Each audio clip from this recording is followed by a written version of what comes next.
Arterial blood gas analysis. Basic നോക്കുകയാണെങ്കിൽ നമുക്ക് 3 ഘടകങ്ങളാണ് വരുന്നത്: pH, CO2, HCO3, bicarbonate. pH കുറയെന്ന് വെച്ചിട്ടുണ്ടെങ്കിൽ ആ ഒരു അസിഡിക് പ്രോപ്പർട്ടിയാണ് കാണിക്കുക. അസിഡോസിലാണ് പേഷ്യന്റ്. pH കൂടുന്നതിന് കണക്കായിട്ട് ആൽക്കലൈൻ നേച്ചറിലേക്ക് പോകും, ആൽക്കലോസിസ് ഉണ്ടാകും. ഇനി നമുക്ക് അറിയേണ്ടത് എന്തുകൊണ്ടാണ് ഈ ഒരു അസിഡോസിസ് ഉണ്ടായത്.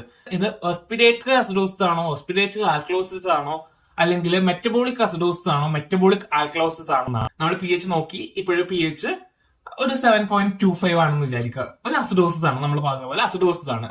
pH നോക്കിയിട്ട് അടുത്ത് നോക്കേണ്ട PaCO2 ആണ്. പാർഷ്യൽ CO2 എത്രയാണെന്ന് നോക്കുക. ഇതിന് നോർമൽ റേഞ്ച് വരുന്നത് 35 to 45. ഈ ഒരു CO2ന്റെ വാല്യൂ കൂടുന്നതിന് കണക്കായിട്ട് അസിഡിക് നേച്ചറാണ് ഉണ്ടാക്കുക. CO2 കുറയുന്നതിന് കണക്കായിട്ട് ആൽക്കലൈൻ നേച്ചറിലേക്ക് പോകും. CO2ന്റെ വാല്യൂ നോക്കുമ്പോൾ നമുക്കൊരു 55 ഒക്കെ കിട്ടുവാണെങ്കിൽ ഈ ഒരു കണ്ടീഷൻ റെസ്പിറേറ്ററി അസിഡോസിസ് ആണ്. ഇനി നമ്മൾ CO2ന്റെ വാല്യൂ നോക്കി 22 ആണ്, അതായത് നമ്മുടെ നോർമൽ റേഞ്ചിലാണെങ്കിൽ കുറവാണ്. അപ്പോൾ അത് റെസ്പിറേറ്ററി കാരണമല്ല ഉണ്ടായിട്ടുള്ളത്. അടുത്ത നമ്മൾ നോക്കേണ്ടത് ബൈകാർബണേറ്റ് ആണ്, HCO3 മൈനസ്. HCO3ന്റെ വാല്യൂ നോർമൽ റേഞ്ച് 22 to 26 ആണ്. ബൈകാർബണേറ്റ് കൂടുക എന്ന് പറയുന്നത് ആൽക്കലൈൻ നേച്ചർ കൂടുക എന്നാണ് അർത്ഥം. ബൈകാർബണേറ്റിന്റെ അളവ് കുറയാന്ന് വെച്ചിട്ടുണ്ടെങ്കിൽ അസിഡോസിസ് ആകുക എന്ന് അർത്ഥമാണ്. ബൈകാർബണേറ്റിന്റെ വാല്യൂ നോക്കുമ്പോൾ നമുക്കൊരു 15 ഒക്കെ കിട്ടുകയാണ്.